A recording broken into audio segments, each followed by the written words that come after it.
Bonjour à tous et bienvenue sur cette chaîne L'Orcanalyse, moi c'est Thomas. Aujourd'hui je vais vous montrer le deck qui est arrivé second lors d'un tournoi Pixelborn de 282 joueurs. Donc on peut dire que le deck tourne bien.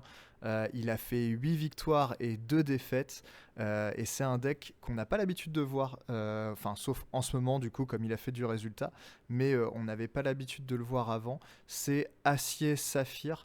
Je vais vous montrer la decklist tout de suite qui est super intéressante. La stratégie du deck, ça va vraiment d'accélérer sa réserve d'encre plus vite que son adversaire avec les Mickey mais aussi Plume en forme d'arête, l'objet qui nous permet de l'épuiser et de mettre une carte supplémentaire de notre main en réserve d'encre. Et ensuite, on joue relativement assez contrôle, prise de board avec les très bonnes cartes acier comme la bête, la fée clochette, la cendrillon. On a 4 fracassés aussi pour venir surtout aller chercher des serviteurs qui ont insaisissables.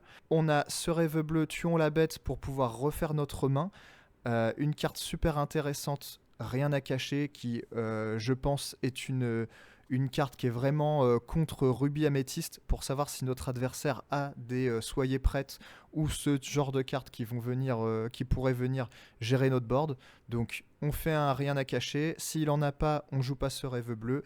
S'il a des cartes pour nous gérer, là on peut ensuite jouer ce rêve bleu. Donc cette carte est super intéressante pour connaître la main de l'adversaire et ce qu'il compte faire. Et ensuite, des très bonnes cartes comme Hades, Big Ben qui nous donne résistance. Donc vraiment aussi un deck qui va être très fort contre Acier qui met beaucoup de dégâts, des 1-2 dégâts. Et donc avec résistance, c'est beaucoup moins fort. Puis on a la belle pour venir aller chercher les derniers éclats de l'or ou le Tamatoa puisqu'on joue quelques objets. Donc vraiment un deck super intéressant. On va essayer ça tout de suite sur Pixelborn. Allez, c'est parti. Le deck, je précise, c'est pas moi qui l'ai construit, c'est un certain Matthew Peddle. Donc voilà, j'ai pris sa decklist qui est, comme je disais, arrivé deuxième sur un tournoi de Pixelborn avec 282 joueurs. On lance une partie, on cherche un adversaire, on va essayer ça tout de suite. J'ai fait quelques petites games avec, assez efficaces, surtout contre Ambre Acier. Vraiment, l'adversaire ne peut pas faire grand chose. Après, j'ai hâte de voir contre un Rubis Améthyste par exemple. Donc là, on est contre Ambre Améthyste, un deck plutôt aggro, j'imagine. Donc là, on va chercher des cartes qui vont gérer le board de l'adversaire. Je pense qu'on va se garder une plume en forme d'arête pour pouvoir jouer nos Big Ben ou ce genre de cartes assez rapidement. La Cruella, on va la garder. On a 2 Flavor Sham, on n'a peut-être pas besoin. Le reste, je le garderai bien.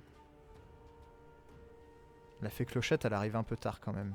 Mais elle peut raser le board. Ouais. On a des cartes qui arrivent assez tard quand même. J'aurais peut-être dû faire un meilleur mulligan. Mais on va voir ce que ça peut donner contre un deck aggro. Je pense qu'effectivement, ça va être un peu la faiblesse du deck. Les decks très aggro. À voir si on peut s'en sortir. Donc là, il joue un Olaf, ça va. On va pouvoir jouer notre Cruella. J'hésite à envoyer ça puisqu'on n'a pas de glace à l'eau pour le moment.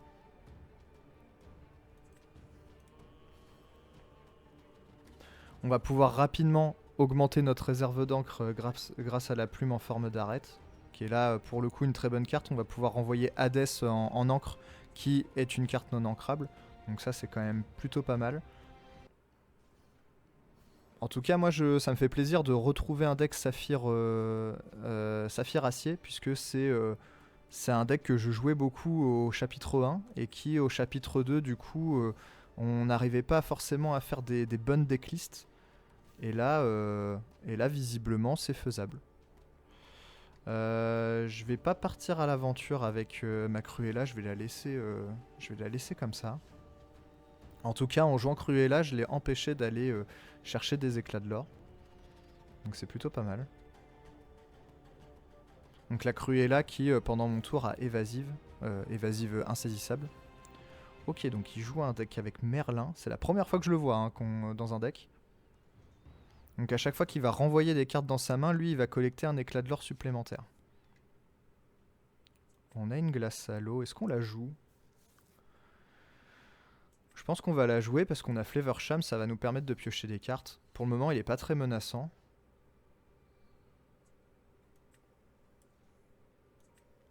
On va faire ça et on va jouer Flavorsham.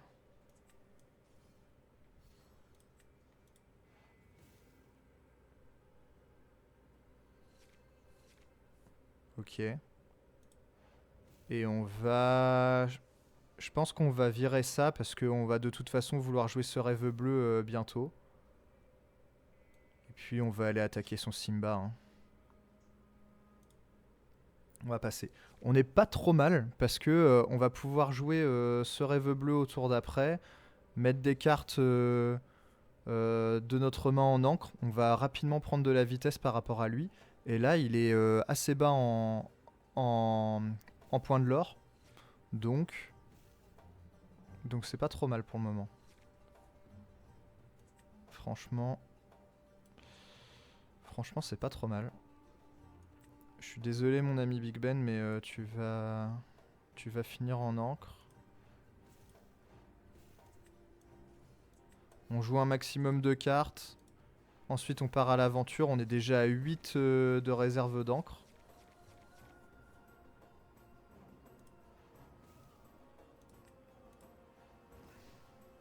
On va piocher les cartes. Vous voyez, il est à 4 réserves d'encre et nous on est à 8. C'est assez fou ça. Hein. Vraiment cette carte là, quand elle est jouée à temps, c'est vraiment pas mal. Maintenant il va falloir essayer de gérer son board qui va commencer à grossir là. Il va essayer d'avoir mon Flavorsham je pense. Ok.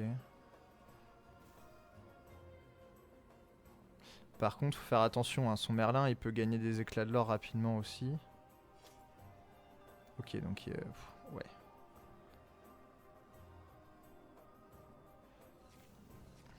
Il pioche pas mal de cartes aussi. Hein. Bon, maintenant c'est ça, on va essayer de gérer son board. Donc là, on a quand même beaucoup de cartes en main. Je pense que ça peut aller en encre. On pourrait taper son Merlin et puis faire un tuon la bête. Je pense que déjà on va commencer par ça.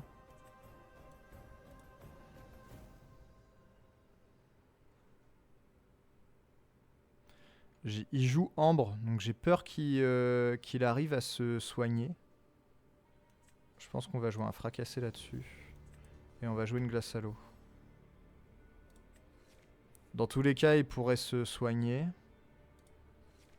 Il piochera des cartes. Non, c'est pas très grave encore. Faut que j'arrive à augmenter encore un peu ma réserve d'encre pour pouvoir jouer le maximum de cartes. Ok, donc il se soigne pas, déjà c'est une bonne chose, il préfère piocher. Intéressant. Intéressant. Ok, il rejoue Merlin. Donc lui, on veut vraiment empêcher qu'il parte à l'aventure, puisque à mon avis c'est son objectif, hein. C'est de jouer des cartes pour qu'il renvoie des cartes en main et que lui il parte à l'aventure. Donc je pense qu'on va commencer déjà par faire ça.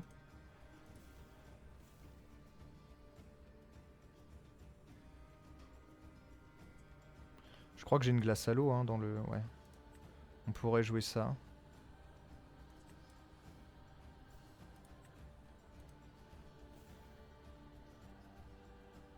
Est-ce que la belle est à ancrer? Parce que là, elle pourrait faire ses effets. Hein. Je pense que je peux ancrer un fracassé.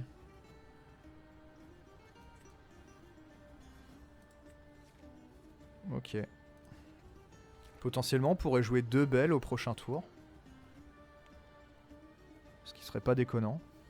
Ok, il a encore un Merlin. Un Arthur. Ok.